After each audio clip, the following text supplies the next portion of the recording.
Welcome to Certain Point of View's Another Pass podcast. Be sure to subscribe, rate, and review on iTunes. Just go to certainpov.com. Thanks, guys, for tuning in to Another Pass podcast. I'm Case Aiken, and today I'm joined by Paul Sieber. Hello. Now, Paul, you and I have known each other for several years working on Star Trek-related projects. Yes. Why don't you give a little background about some of the stuff you've done? I got back into film work about 10 years ago, doing some set building for James Cawley's Star Trek New Voyages. Worked as an extra on that set, and then started working with John Broughton when he created Starship Farragut, which is another fan series. I've written 4 episodes of Farragut. I directed 2. And I've acted in several, and I did provided voice work for Star Trek Farragut, the animated series. I've also done voice work for a couple other fan-related Trek animated series, and contributed in other ways to a couple other Star Trek fan animated series. And I'm also a professional actor. I've been in movies like the recently released You're Effing Dead, and different films like Henchman's War, The Bride, for which I got my first acting nomination. Yay for me. That's fantastic. Yeah, and a few other films like that. I've got about 60-some films so far. So it's fair to say both that you know movies, but especially you know Star Trek. Well, we're sitting here in my man cave. As you can see, we are completely surrounded by movie posters, cinema stuff, the biggest screen television I could possibly get without being a projector. Movie theater seats. I've got a popcorn machine. And Star Trek phasers and Star Trek models. phasers and models. This is the phaser collection actually is pretty neat because those were all gifts from different Star Trek projects, mostly from John Broughton and Mike Bednar. At the Phaser 2 rifle that we did, that we created. Oh yeah, it's very cool. I got a Brad Nelson phaser for the proposed reboot Star Trek series. It was going to happen before the Star Trek the Motion Picture came out. They had redesigned the phaser, but Brad Nelson had done it. Mike Bednar detailed one of those. I have a prop phaser, which is a vacuum form that you can fall on and break. Then I've got a hero phaser. Oh wow. So yeah, all good, nice gifts. Yeah, no, I am so jealous of this man cave right now, and that's actually one of the reasons why I wanted to record down here Yes. while we are talking today about Star Trek, the 2009 reboot of the franchise. Yeah. And I especially wanted to talk to you about it because you and I have very different opinions of this movie, but I think very similar reasons for our opinions. So the idea of the series is to do movies that could be good or could be bad, but definitely could be great some way, or could be at least a lot better. Okay. And you and I have very different thoughts about where this movie falls on that spectrum, but I think for similar reasons. Yes. Like, I like this movie. I think it's a good movie. I think it's exciting. It moves. It introduces the characters, at least a few of them really well, and was a good start of the series. I think the series as a whole has been a mixed bag, but I thought, while it's not a perfect movie, there's a lot of logical fallacies. I thought it was overall worth my time and an enjoyable project. Yeah. Your thoughts? I thought, now I have to be very clear, I'm not against other people playing these characters. I'm not one of those people that's not out for a reboot. But I have one very strong belief: when you create something based on an existing property, and I think I've said this to you before, but I'll say it again for the audience. If you're going to create something from an existing property, say a television show, a book, remaking another movie, a comic book, if it's based on something else, the first thing the writer, creator should do is actually watch the source material. Because if they don't watch or read the source material, they may miss the entire point of what it was. And that's what happened with the writers on 2009 Star Trek. They missed the point of what Star Trek was, and they got lazy. And I think the biggest problem with the film was poor writing. It wasn't reinventing the characters. I don't have a problem. I like Star Trek New Voyages. The people they have playing Kirk, Spock, McCoy. I like Star Trek Continues. People they have playing Kirk, Spock, McCoy. Other people can play these characters. As far as I'm concerned, it's not. It's like any other kind of literary character. How many people play James Bond? They can all play James Bond. They can all give it their own twist. Other people can play Kirk. I don't care. I thought the casting was good. But the writing is where the entire thing fell apart. I mean, it just fell apart, the writing. I don't fully disagree, and I think we probably share a lot of the same complaints. It's just, for me, they don't ruin the movie, but for you, I think it pushes it too far. Well, I mean, it's some of the main premises, if you're going to reboot the characters, To just do it, just reboot them. This reboot, but then trying to tie it to the old universe thing to me was trying to say like, yeah, I'm going to salute you old Star Trek fans. At the same time, I'm going to say F you and not give you Star Trek. Okay, so you have a problem with it's just that. I have a problem with that whole I like the Time War rather part. they just started it from scratch. For instance, look at Battlestar Galactica. When they started the new series, did it mention anything about the old series? No. No, I mean it's a totally new thing. It was a totally new thing. Was there a Commander Adama? Was there a Starbuck? Was there an Apollo? Yeah. Okay.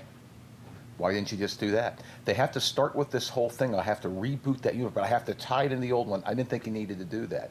On top of that, there was that horrendous thing about what they were like as children. I really don't care. The thing that made the Star Wars prequels movies not work for me was I didn't give a damn what Anakin Skywalker was like when he was 9. I really don't care that Kirk was some smart-ass kid when he was 9 years old and stole his uncle's car. That really makes no sense. We all know the Spock story. He was little. They didn't like him because he wasn't a whole folk. I don't care. I don't care. I don't care about those characters till they're on. But do those scenes really upset you to see them at all? Like I thought the Vulcan. Annoying. Okay, I thought the Spock scene was like, well, it's fine to see it. Yeah, and the part of the reason was they can set up the mom and like have that sort of like pathos later when she dies, like as opposed to just being a new character. Yeah, but I mean, how did it do anything to make us know more about the character? Nothing. It really didn't. It didn't add to Spock's character to see when he was 9. It didn't add to Kirk's character to see when he stole the car. It didn't. You could have still had him be the bad boy when you had him joining the academy in the beginning of the movie. That didn't add to the character at all. They were useless scenes. You just threw him in to say, hey, what were they like as kids? It's like J.J. Abrams had watched Star Wars and said, gee, we had to know about Anakin Skywalker when he was 9. I guess we have to know about these people when they were 9. They were trying to Star Wars it with that. And I just don't care. The thing is, I don't care about those characters till they're on that ship as the crew of the Enterprise. They could have started the movie with them just beginning the 5-year mission. They could have started it within the middle of the 5-year mission. I don't care, but I didn't want to see any of it till they were on that ship. Because up to that point, it's just a waste of time. How they all met, don't care. Okay. I wanted Star Trek. When the series started, they were on the ship. Did they have an episode where they first all came onto the ship and shook hands? One of the most boring episodes in Next Generation was Encounter at Farpoint. Yeah, where Why? Because they had to introduce all these people. Hi, how you doing? Welcome aboard the ship. Hi, how you doing? Welcome aboard the ship. Hi, how you doing? Welcome aboard. They also wanted to introduce the ship, though. Welcome aboard the ship. It's like, that's enough. They could have started it in the middle of a mission like the original series did.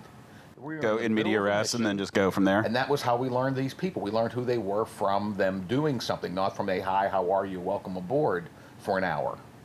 Okay. Now, I mean, I'll say I think this is I think the structure worked fine for me because but it felt very much like Star Wars as a structure point. Like, and not the prequels, but like the original Star Wars movie. Like it felt very Star Wars. It did not feel Trek. Like I said, it would have felt more like Trek had they started the story like with them during a mission.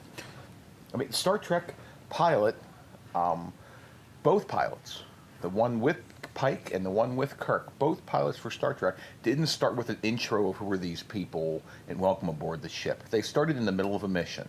We're on our way doing this. And that was how we got to know who they were. If you watch The Menagerie, or The Cage, whichever, whichever version, you know who Pike is by the end of that story. They have to introduce him like, hi, I'm Captain Pike. Welcome aboard the ship. Tell me about yourself. Here's a little thing on the screen telling me who you are. I mean, really, they didn't have to do any of that. The conversations with the characters in the episode defined Pike. Same thing with Kirk. His whole thing with Gary Mitchell, that defined who Kirk was in that episode without us having to go back and say, here's a welcome aboard. The fact that he had some issues with Spock because they hadn't been together that long yet. I know you've been on this ship for a while, Mr. Spock, but okay, so now we know Spock was there with the previous captain. Boom. These things were all established without an intro, how you doing, welcome aboard for the first time thing.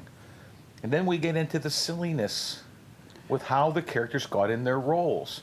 Kirk never finished school, and now he's the captain?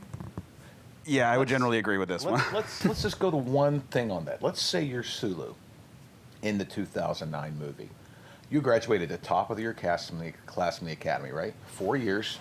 you graduate top of your class. Possibly. I think they weren't super clear about that one. They were pretty clear. Well, that he because it was seemed one that they of the were best. supplementing or loading up the ship with cadets. So Yes. it was possible because, like, for example, Bones immediately was in the medical bay, like that he and everyone on the ship were cadets who were just like seniors or top-ranking students. Then, Like they may not have then graduated the ranks yet. don't make sense because None of it Sulu makes sense. was supposed to actually. This was not his rookie mission.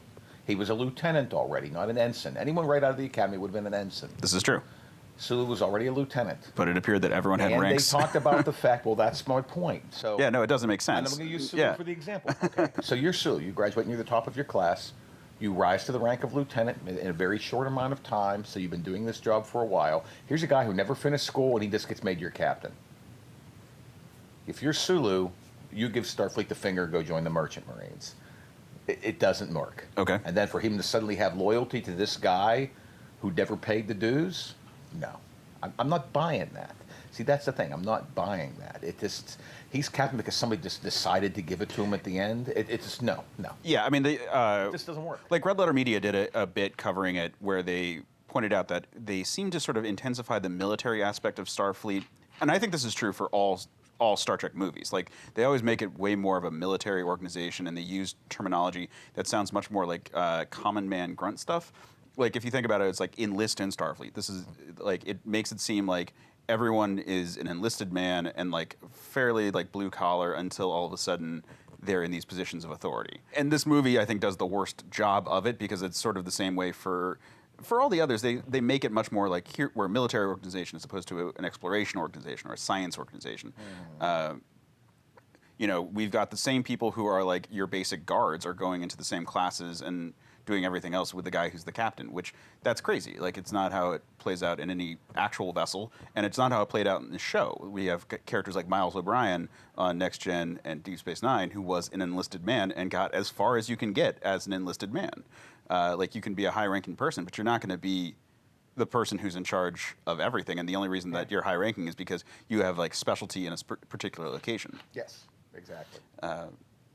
Yeah, See, the ranking thing with me, that was just annoying, but that was just the start. So you're basically saying, like, this would be better to start with them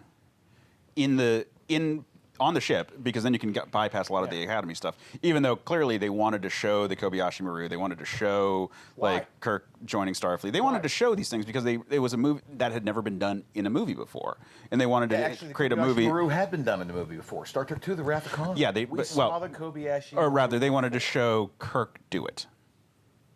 Yeah, but even the way they showed Kirk do it, it didn't match up. It didn't perfectly, no. It didn't work. It just, and the whole thing, too, was, changing, like, little silly thing. They're trying to salute Star Trek with the same thing, making him called Bones because my wife divorced me and left me with nothing but my bones. No, it was Sawbones, meaning doctor from the West, because right, it's an old was term. originally supposed to be a Western. That was where Bones came from. Did you suddenly have to change that? For what reason? Because I think they were trying to translate things to a modern audience. why? Something. But that was the purpose of the movie. And then all of a sudden change all the lingo and say LOL. Some cowboy saying LOL. I mean, why would you do that? Yeah, it's modern lingo, but it doesn't necessarily fit what you're doing. But you got to remember, this is the 2009 movie was trying to relaunch the franchise for a modern audience. Then that goes back to my original statement. Then don't do what you did and try to do the same where you're trying to make it the old show, but the new show. Just reboot the damn thing. Start it from scratch. This is their first day on the ship, new mission, new crew. Change what you need to from there. Do what Battlestar Galactica did. Let's talk about some of the things that are in the movie beyond just the general concept of it. Let's start with the opening scene. I really like the opening scene, and here's the big reason why I think it's a thing that deserves to stay in, and why I tend to like the reboot or the time travel reboot aspect of it.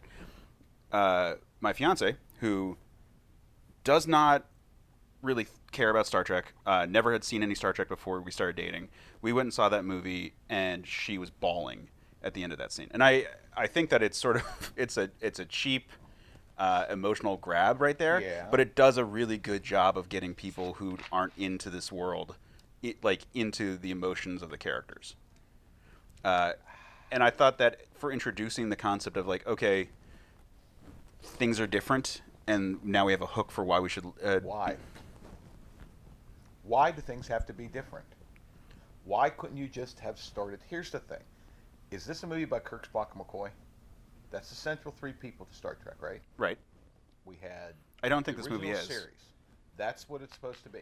I think this movie is about Kirk and Spock, and McCoy is Kirk's like right-hand man, Okay, and then and that's Uhura fine. is Spock's right-hand lady. And that's okay. That's fine. You want to do that? That's fine. The only purpose of that opening scene was to establish, hey, Trek fans, this is Star Trek. Ooh, alternate universe. Ha, ha, ha, ha. That's all that was for. That's the only purpose it served. It served no purpose. It didn't drive this. The only part of the story that it drove was the part of the story I don't like. It's the same people, but they're in a different. Well, and there's like a universe. destiny element because Don't of like like it. time trying to reset itself to be close, but not quite exactly the same as the original timeline. Because I don't think that's Okay. what went on. Once again, I think it's So, just- so you don't. So even I that don't scene like you the don't like. You want premise to move to on. begin with. All right. I don't like that premise. So let's move on. Let's talk about Nero as a Waste villain. of time. Terrible villain. I think he was not built up enough. I was fine with him being kind of crazed by the destruction of Romulus. I would have liked him to be more consistent with My it. planet's destroyed. I go back in time, and then I do two things. One, I do nothing to prevent my planet from getting destroyed or save its people. And then two, I take revenge on someone who had nothing to do with it. Well, the reason why Romulus was destroyed doesn't make sense for him to be on a quest against the Federation. If the Federation was responsible for Romulus being destroyed, maybe that would have made more Even sense if then. that's what he thought. He doesn't try to go after anyone who did it. He doesn't try to save his people. And then he goes to take revenge on Kirk, who had nothing to do with it. Matter of fact, Kirk's long dead by the time Romulus blows up. What is the point of his vengeance? There is no point to his vengeance, which makes it a useless vengeance. Khan had vengeance for a reason in Wrath of Khan. There was a reason he wanted to go after Kirk. There's a reason he wanted to get even with these people. It was justified in his mind, but enough to make the character work as a villain. Spider-Man 2. The death of his wife and his desire to see his life's work as this dream, that's what made Dr. Octopus a good villain. It was that drive from a goal in his mind. This villain was a terrible villain.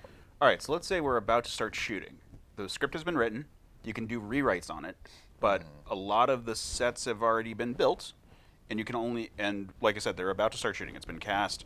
You can cut some scenes. You can get rid of some actors. Movies work that way. You can do some reshoots even if you really need to do dramatic ones. But what changes are you going to make that a better villain? Because you're not going to completely get rid of him. First off, I would have said to have some way, there's some reason you would have Nero either blame the Federation or someone in particular. Maybe even somehow something Kirk did long term that had happened in the past for why Romulus was destroyed. This would give him a reason to go into the past and want to go after, specifically after Kirk. I'm going to keep him from getting born. He gets born. I'm going to go after him again later. It would at least give us some justification for why he was doing this, to give him some kind of a vengeance.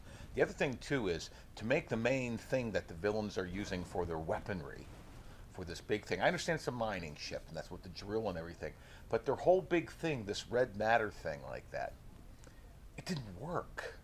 The logic was off. Rewrite the script with some logic. I have this stuff called red matter. One drop will blow up a planet, right? That's what they Yeah, or say. consume a planet. Yeah. Consume a planet. Okay. Let's start with that. I have this. This is pretty deadly stuff. First off, then I should have a small beaker of it, because that'd be enough to destroy a galaxy. To have a tank with 10,000 gallons of it and be showing that, that's the universe would blow up. How would you have acquired this much universe-destroying material? It didn't make sense. Yeah, it should have been like the dark matter in Like Futurama. something small, yeah. Like a little nibbler nugget. It's so precious. If one drop can destroy a planet, it'd be incredibly precious. Making a tank of 10,000 gallons of it, it's no longer precious. It's not like there's just crap loads of it sitting around. That's number one. Okay. So it doesn't make their weaponry thing. Number two, one drop destroys a planet. Why do I have to drill the hole? Throw the drop at the planet. Put it in some device, have it explode on the planet, the drop. That's enough to destroy the planet. Yeah, it seemed to be a little. Why do I need... The drill I thought was a good dramatic device. It served no purpose. Ultimately for the weapon that they had. If it was something it where... served no purpose. Yeah, if it was something that could disrupt... It only did it so they could have a big dramatic scene of people parachuting down to fight on top of the drill. And then that goes with the second thing. The drill is a thing. The drill's hanging on a tether. We have to stop the drill. Shoot the tether. Cut the tether. Why is this... They do later. But why is there a gigantic sword fight on it instead of just cutting the damn tether? Yeah, I mean, well, they do later. Like they shoot it down later when it's accurate. See, my yeah, point that's is what I'm agreeing. they do it I'm saying later. so. Why not do it the first time? place? Doesn't make sense. So then we've got two things. Well, there's actually three things now about this red matter that doesn't make sense. And then let's go with the last part of it. At the end, when they destroy his ship, there's 10,000 gallons of this red matter on it. The galaxy should be gone. You just blew up. Yeah, I mean, even if it was, there's an argument of how far it could spread. Like they're in Earth's solar system at that point, and yeah, that's pretty bad. So, your main plot device, this red matter, Right. and using this and so forth, doesn't make sense. It just doesn't. It does. No one thought it through. And I'm sorry, when you're dealing with things like Star Trek, a lot of times the reason shows like that have gone in, and people have talked about the influence Star Trek's had on things like science and so forth, because people who grew up watching Trek became scientists, invented iPads and flip phones and so forth, which means you have an educated audience that likes these kind of shows. Well, the show does. Yeah. The argument could be made that the movie is trying to appeal to a broader audience. So you make it dumb. So you take out any intelligence whatsoever in what your main plot device optimally, is. you keep it smart, but have it be accessible. Make it smart but accessible, but taking out the intelligence of those things by making your main plot device just plain not work. Huh? Where's the logic in that? It doesn't work when you dumb down your main plot device. So the vengeance thing doesn't work because there's no logical reason for this vengeance. And I love the one thing I kept getting told by people when I would point that out. Well, if you read the comic book ahead of time, it tells you about. Oh, I hate that argument. I hate that argument. I shouldn't have to read something to fill in the blank. It actually ruined. The movie should hold its ground on its own. The comic actually ruined one of the things I liked about it, which was that their mining ship was, because it's 100 years in the future, and it seemed to have these like jury-rigged missiles based on like stuff that they used for mining. Was more advanced than the warships of that time. I like that detail because it shows the shift in technology. And then all of a sudden it's like, no, but it's using Borg technology, and it's like, why does everything have to be the Borg? What, like, it's literally like, we're going to take the two villains people know about, Romulans and the Borg. We're missing the Klingons, but okay, whatever. And then we're going to mash them together, and they're going to be the villains. And then we get back to some other stuff too that,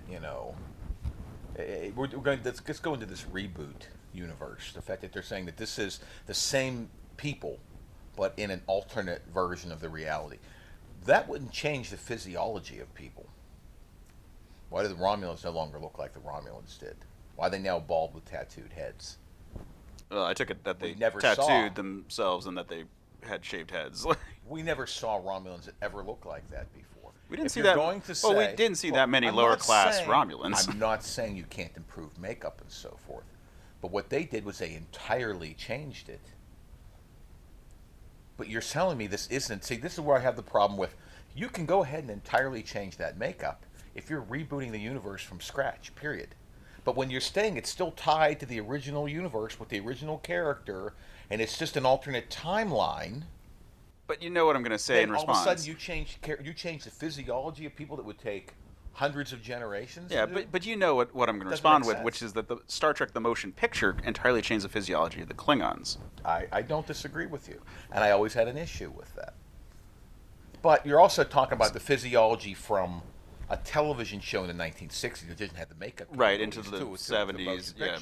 Okay, we've now established how Romulans have looked through Star Trek The Next Generation, Deep Space Nine, Voyager, so forth, and multiple films. Right. I mean, the argument... And now you're suddenly going to say it's the same people, the same races, a different timeline. Well, that timeline should have had to have reset about 10,000 years back to make those Romulans are also from the original timeline, so they're not even dealing with the time change. So that makes even less sense. I mean, I know what they've said is that they wanted the Romulans to look more like the Vulcans. And I've always felt that the Vulcans should look more like the Romulans. I always felt that Spock shouldn't be what we use as an example of a Vulcan, because Spock is a half Vulcan.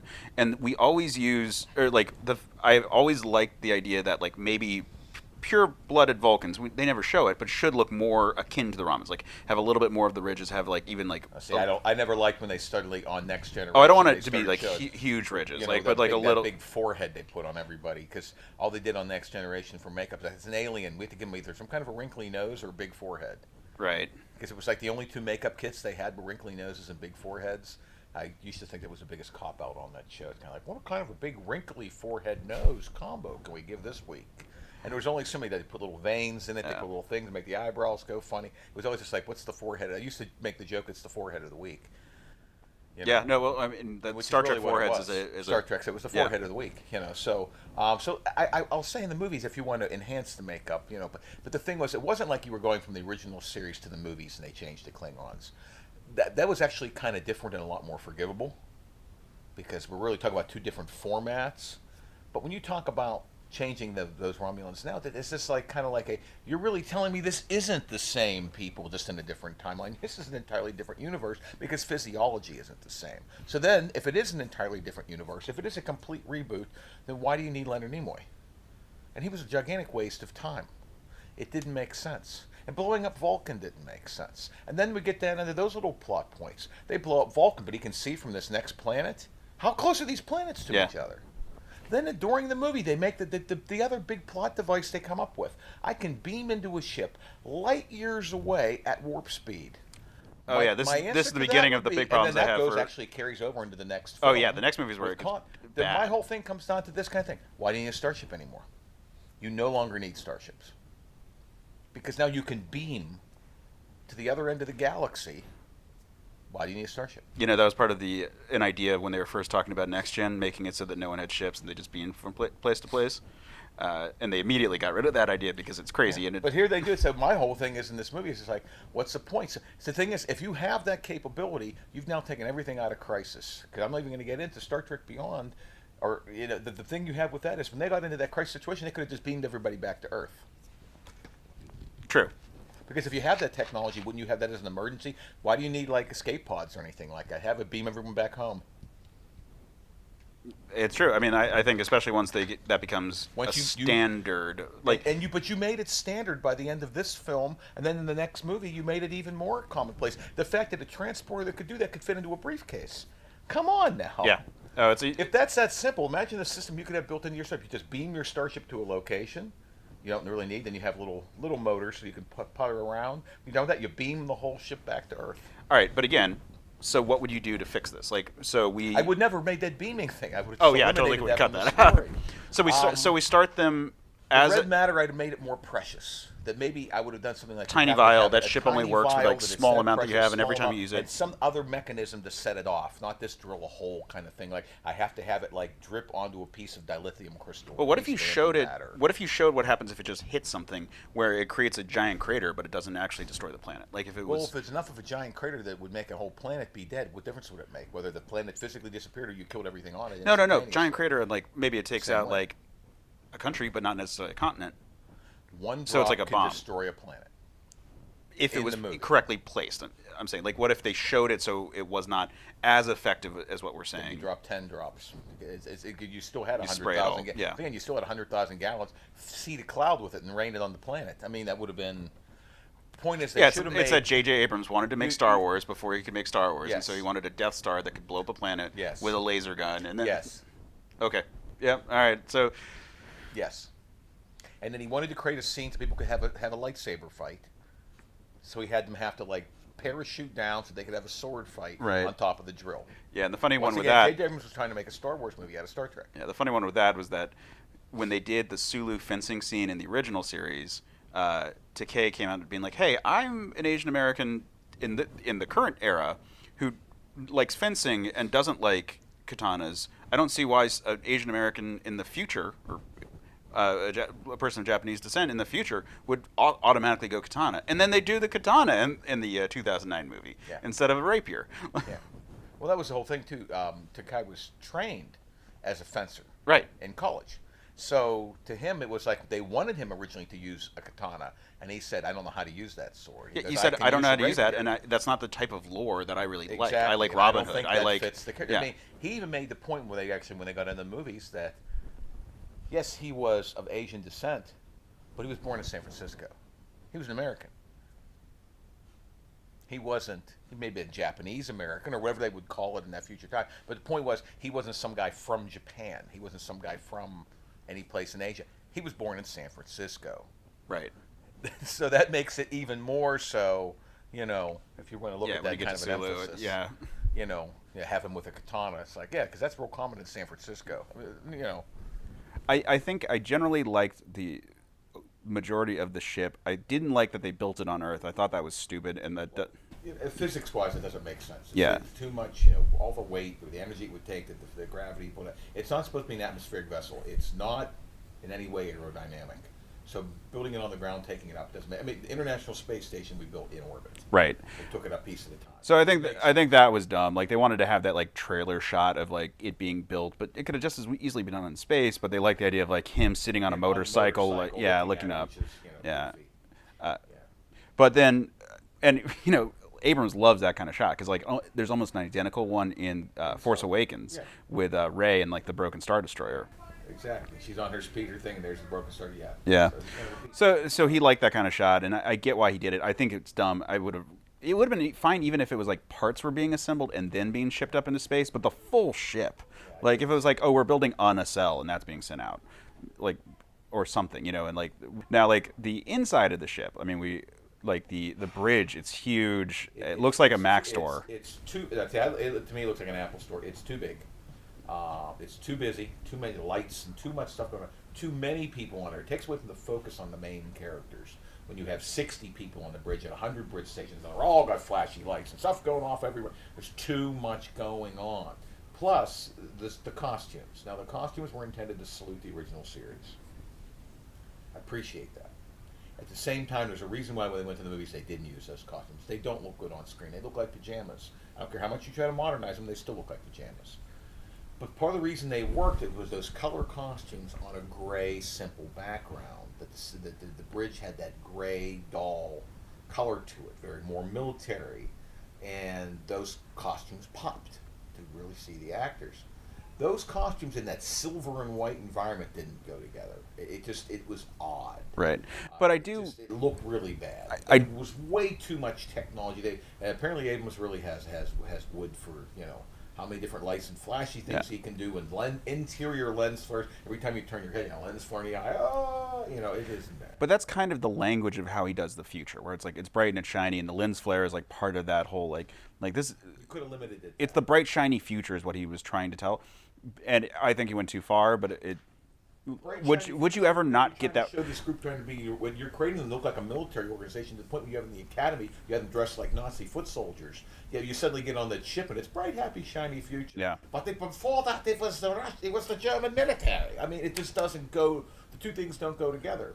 Wouldn't that look if the academy was so utilitarian? Why is the ship not utilitarian? Yeah, and they definitely treat the academy as very like militarized versus what. Okay, and that's fine. If you want to go that route, which we kind of got that feeling in Wrath of Khan, then go that route and let's make the ship look a little more practical. That's not practical in any way, shape, or form. It's terrible. But that's just me. And it was too big. The ship overall. It was way too big. They like try to make it the Galaxy class ship size for no apparent reason. I mean, there's no reason why we couldn't still have a ship with like under 400 people.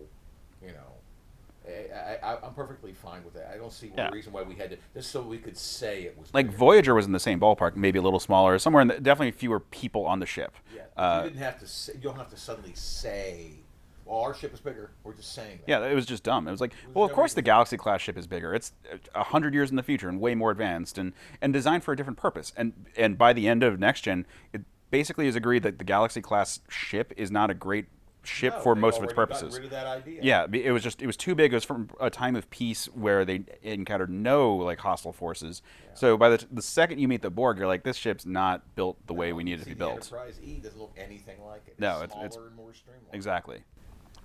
But I mean, it just the ship was overwieldy. The engines were overwieldy in their shape. They were just it didn't go. To me, the most beautiful version of the Enterprise, and Star Trek fans will probably get mad at me for it, was Star Trek the Motion Picture. I loved the way that Enterprise looked. It had a better feel to it than obviously, it was technology they had when they did the TV shows. But the motion picture Enterprise. Yeah, the motion picture looked great. It's a great looking vessel. I never liked Enterprise D. I thought it was terrible. So unwieldy looking with that massive saucer hanging over. I got what they were going for with it. I get what they were doing for it, but it's like too many windows. Yeah, I mean they really wanted to set it apart from the classic series one, but like still the same shape. So to me, I'm not a huge fan of the ship, but I could live with the ship, except for the fact, like I said, the engine room is a brewery. Which, Yeah, you know, I mean, it was nice that they had a practical set, but it was like, yeah. At the same time, all those pipes doesn't make any sense. This is a warp drive Yeah. vessel. Oh, it's They're for, you know, it's piping for, fuel and it's, steam and stuff all over. oh, the it's for place. piping space stuff and to other space stuff. Yeah, and then they get trapped in a pipe and go, "Oh no, I'm trapped in a pipe." All right, so let's talk about making it a practical movie. Okay. So, movies about to be made. We can do some basic rewrites. We can sort of fix the character of Nero, but we really can't completely get rid of him because Eric Bana has been cast. Okay, the fixes for this simple are pretty straightforward and basic. You have to eliminate where we have the problems. The red matter problem. All right, that could be a CGI thing. Like if you make like a nibbler nugget with the red matter. Yeah, but you got the villain motivation problem. You got the weapon problem. You've got the once again the biggest problem with the entire film comes down to how it was written. I'm not going to take anything like actors, sets. It all comes down to how it was written. So simply doing this, if you have to have the time travel thing, and I'll say have to, you say that in the future, you say something happens either, particularly because of some decision Kirk made when he was the commander of the Enterprise, some decision he made, say letting some alien race go or something. Or some doomsday weapon. Or some doomsday weapon or something along those lines is why Romulus is destroyed. So when Nero comes back in time, it's specifically to kill Kirk before he's born, so that he can't cause this thing to happen. And then the big surprise should be that we don't know why he's come back in time right off the bat and destroying this other ship. And then we find out that the guy he killed was George Kirk, and the baby that was just born was named Jim. Mm-hmm. Yeah, this would be fun. Yeah, thing there, right? Cut. Something. Nero's ship is damaged. It does a tumble off into space, like Darth Vader's TIE fighter. Right, because he loves Star Wars. Space. Cut forward in time. We're on the Enterprise. It's year 1 or year 2 of the 5-year mission. Captain Kirk, Mr. Spock, boom. They're on the ship. They're on a mission to do a certain thing. That's when we bring Nero Now, back. I like Pike. I wouldn't have a problem with Kirk not being the first, or not being the captain, and Star having. Trek is not about Captain Pike. There's a reason Well, but they if got rid of Captain Pike when they did the first pilot. But if the movie opens with him being the captain, and they want to show an arc of Kirk, because I don't give a damn. Star Trek is about Captain Kirk, Mr. Spock, and Dr. McCoy. That's what Star Trek is. It's like starting a movie about Santa Claus, and our big emphasis is on Mrs. Claus and what she's done and her life, and like. She's a badass lady. We you don't show Santa till like 3/4 of the way into the film, but the movie's about Santa. No, the movie could be about Kirk, no but Pike. We don't need no Pike. Okay, Pike is not Star Trek. There's a reason they wrote the character out after they created the initial pilot, because the character didn't work for the show. They wrote it out and they created Kirk. Okay, fair enough. The only reason we ever saw Pike is because it was a writer's strike, and they rehashed that episode to make a 2-parter. In a way that was better than the original episode. In my Better opinion. than the original episode that was made, yes. So put that. All right, fair. Pike. So we cut in. They're on some kind of a mission, doing some kind of thing. Then we bring the Nero back. We have the whole confrontation happen with Nero. We find out Nero's motivation now. Romulus was destroyed because of you did this, Kirk. And then we have Chris Pine like, I haven't done that yet, the kind of thing. How can you blame me for something I haven't done? It's like a twist we can change this together. Nero's like, no, the only way to change it is to kill you before you do it. We can have some kind. We've got a vengeance thing. We've got a motivation for the villain. Then the red matter. The red matter's precious. There's only a few drops of it in the universe, and he has them. I'm going to take one of those drops, Kirk, and I'm going to throw it at the Earth, and there's something it can do. And now the red matter becomes a good plot device. Kirk's like, I got to get this red matter off of him. And then he blows up the chip at the end. The Enterprise has to get away because he's got 3 drops of red matter, and that'll take out a solar system, kind of a thing.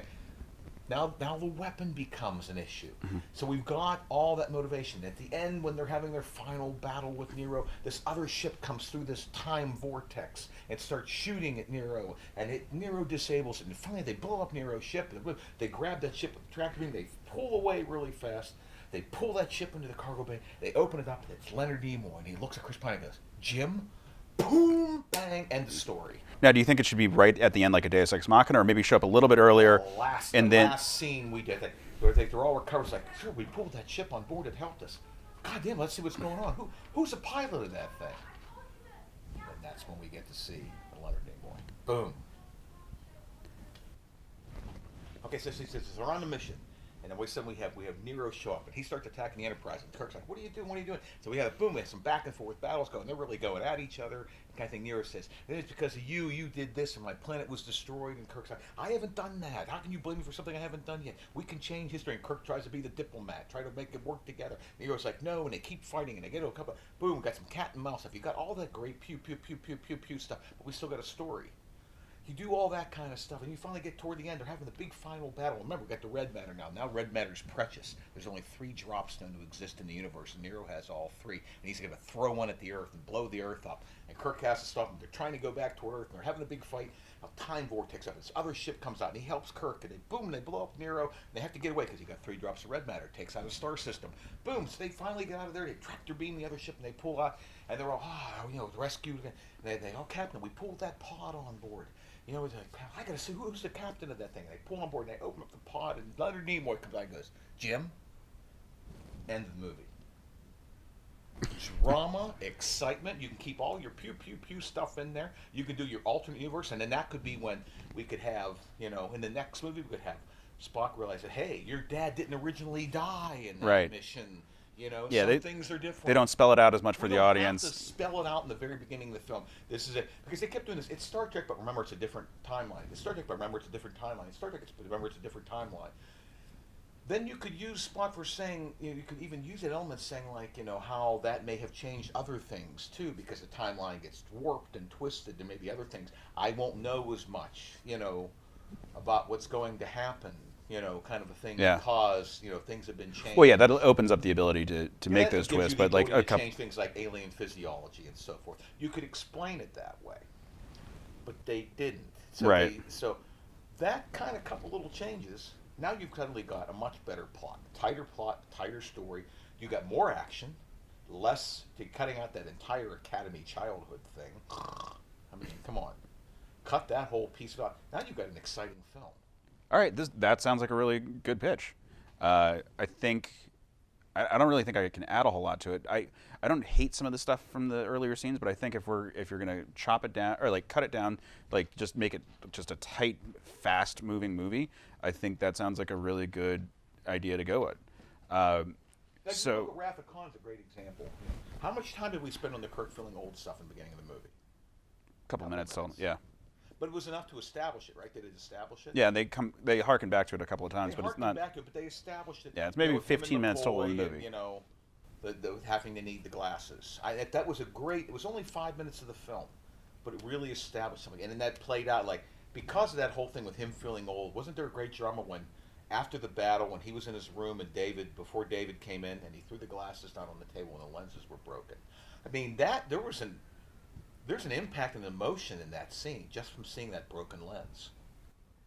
Yeah, there's definitely it's simple. See, that's what's good filmmaking, when you can do something, but there's an impact to that broken lens. That broken lens means something, right. And that. And we don't have a moment like that in the current 2009 movie. And that was part of the problem. It was because they started the movie the way they did, which is why when you get into Darkness, I'm not believing the. Well, Into Darkness was just a meandering, weird mess. But what I'm saying that's another time. But you didn't. If you started with Kirk and Spock as friends by starting this movie with their midway into the mission, okay? Right. Then we can say that friendship exists, and we can show things to make people believe in that friendship. When you got into Into Darkness, the whole thing was they were trying to force us to say, "Don't you know they're friends now? They're really great friends now." And I saw nothing that showed me they were friends. And B, nothing between them seemed like friends. So you needed to create that friendship in the first movie, and you didn't. So if you have it just be part of the first film that they're already friends, then I think you could have got away with a little bit. Yeah, especially if it's at first a positive relationship of respect that pushes it in because through adversity. Yeah, exactly. Yeah. So I mean, you could have done a lot with that. In this movie, but you could have established that they were already friends when it started. I mean, they established that Uhura and Spock already had a relationship, right? It's true. Did the relationship have to get created in the story? Did they already have one? Yeah, they already had it. It was already there. Then they acknowledged it, and then they moved into the story saying, yeah, it was tough for them because of the different, and that's fine. They could have had Kirk and Spock already be friends and then talk about maybe that friendship would get tested or something. But doing the way they wrote it, they said that we're going to show you how they became friends, and they never did. No. Never bothered. They never showed So, me where that friendship would have come from. We actually want to show a few things more. I think you've given some really good notes about how to make this a better movie. I wish it was one where we could edit the movie into a better position, but they don't have the scenes to do it. Well, Paul, thank you so much for talking about this. You're very welcome. I wish I could have you here next time when we talk about Highlander 2: The Quickening. But until next time, stay scruffy, my nerf herders. Thanks for listening to Certain Point of View's Another Pass podcast. Don't miss an episode. Just subscribe and review the show on iTunes. Just go to certainpov.com.